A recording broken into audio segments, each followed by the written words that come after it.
Bonjour et bienvenue sur Ce Regard des Voir. Je suis Trémor Belbous et je vous souhaite une belle introspection à l'écoute de ma chronique intitulée cette semaine « Cohérence sclérosante ».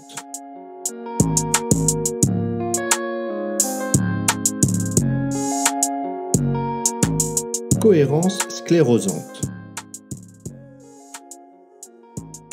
Dans mes derniers articles, j'évoquais le fait que les différents systèmes avec lesquels nous sommes en interaction ont été établis et sont maintenus et dirigés directement ou indirectement par la pensée de personnes humaines.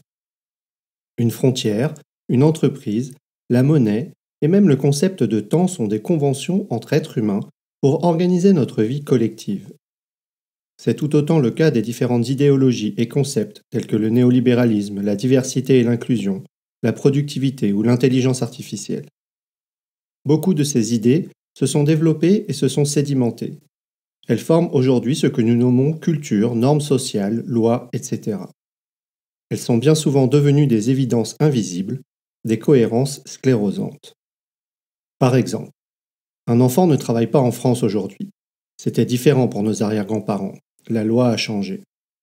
L'homosexualité était considérée il y a peu de temps encore comme un délit ou une maladie psychiatrique. Rouler à droite est évident pour un Français, pas pour un Anglais. Pour mes enfants, un téléviseur est forcément en couleur et muni d'une télécommande. Au-delà des forces d'inertie ou de pouvoir, qui sont aussi des constructions de la pensée humaine, nos institutions et nos organisations sont aujourd'hui la résultante dynamique des interactions de nos expériences individuelles et collectives et de notre contexte global. Notre pensée influence le système influence notre pensée. Le tout maintient une forme d'équilibre. Jusqu'à un certain point, le système s'auto-entretient, au point parfois de se fossiliser, de se scléroser. Préserver la cohérence, quoi qu'il en coûte. Pour nous sentir en cohérence, nous maintenons une forme d'ajustement optimisé. Si je suis trop en décalage, cela provoque une forme d'anomalie, parfois de souffrance. Cet ajustement est souvent associé à ce que nous nommons notre zone de confort. Pour moi, la préservation de notre cohérence interne induit la lenteur du changement externe. En prenant des sujets comme la religion, la sexualité, le genre, la drogue, sujets habituellement clivants dans la société, on constate bien que le système législatif évolue. Il faut pour cela que la conception des personnes constituant la société, à propos du sujet, se transforme. Cette évolution est souvent très lente. Dans des cas extrêmes, comme celui des talibans, on voit que la pensée de certaines personnes peut être imposée à tous et surtout à toutes. L'évolution n'est pas toujours générative à notre échelle temporelle. En dehors de ces cas extrêmes, et dans les contextes des organisations, publiques ou privées, la structure en place reflète en général assez bien l'équilibre entre les systèmes internes, la pensée des personnes, et externes, les structures, les lois, les processus. Les systèmes externes qui m'intéressent ici, les organisations, les lois, sont en grande majorité figés, comme fossilisés. Elles n'ont pas de capacité propre d'autotransformation. Elles ont été élaborées pour maintenir leur cohérence, à l'image du besoin de ceux qui les ont progressivement configurées. Je fais donc l'hypothèse que pour changer une organisation en profondeur, il faut changer notre mode de pensée. Le système interne doit changer pour établir un système externe différent. Une chance, c'est une capacité présente chez l'humain. Dans le cas d'une volonté de transformation dans une entreprise, sans changement du système de pensée des personnes présentes, on prendra des techniques venues d'ailleurs, mais on les interprétera à partir du système de pensée existant. Cela se termine le plus souvent par la mise en place de pratiques complètement dénaturées par rapport à l'intention initiale de celle-ci. J'ai été souvent témoin de cela lorsque j'ai contribué à intégrer des approches agiles en entreprise. Un exemple marquant est la transformation du meeting quotidien de synchronisation entre coéquipiers qui devient un meeting d'avancement détaillé au manager Command and Control. Ce n'est pas la pratique qui fait la différence, c'est l'interprétation et la mise en œuvre. C'est le mode de pensée et d'action des personnes concernées. Lorsque la cohérence nous mène à l'absurdité, et souvent à l'insu de notre plein gré. Face au changement, un système à l'équilibre essaie de se maintenir, de maintenir sa cohérence et son intégrité existante. Si je regarde seulement le changement climatique et le CO2, l'inaction que l'on peut observer apparaît absurde. Encore plus absurde lorsque je regarde l'ensemble des atteintes aux 9 limites planétaires. Si je regarde les lois en place, les enjeux politiques, économiques, technologiques et sociaux en action, cela devient tout à fait compréhensible. Je comprends ce qui se passe pour TFTP, ou devrais-je dire la page dont il ne faut pas prononcer le nom, et sa situation kafkaïenne.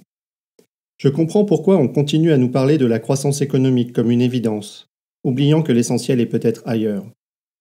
Ne pourrions-nous pas nous contenter de vivre en relativement bonne santé dans un confort minimal suffisant en limitant les injustices ?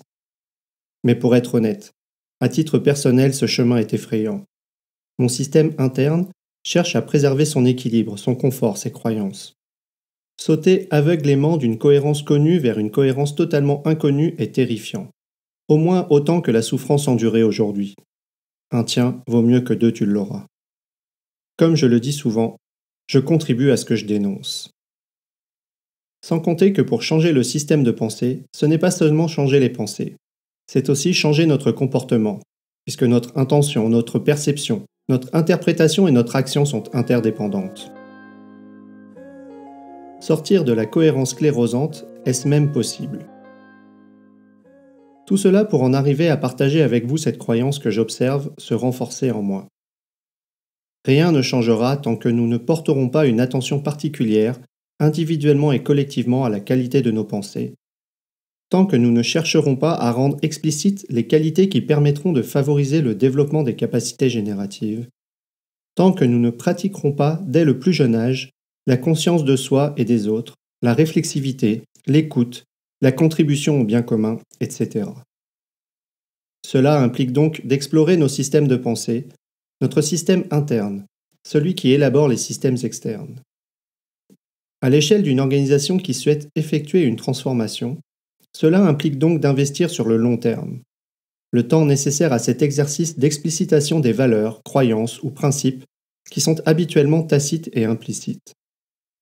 Mon premier problème est souvent de faire sauter le verrou, très présent dans le système actuel, qui consiste à penser que cet exercice n'est pas pertinent.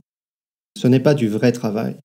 Penser et explorer sa pensée n'est non seulement pas une action, mais c'est une perte de temps. Encore une fois, tout est question de perspective et d'interprétation. Pour résumer, les systèmes externes, les structures, sont créés par nos systèmes internes, nos pensées. Le second, cherchant à maintenir la cohérence, a créé les premiers pour qu'ils soient résistants aux anomalies perturbatrices.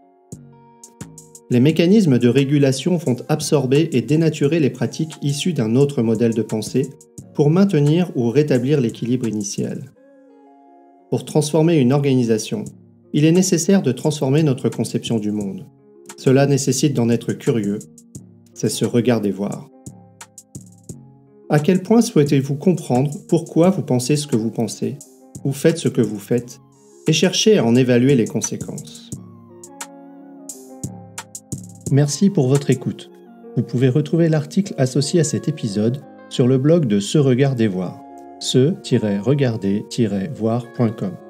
N'hésitez pas à y contribuer vos récits d'expériences et commentaires, ainsi qu'à vous abonner pour recevoir chaque semaine l'audio et son article. À la semaine prochaine!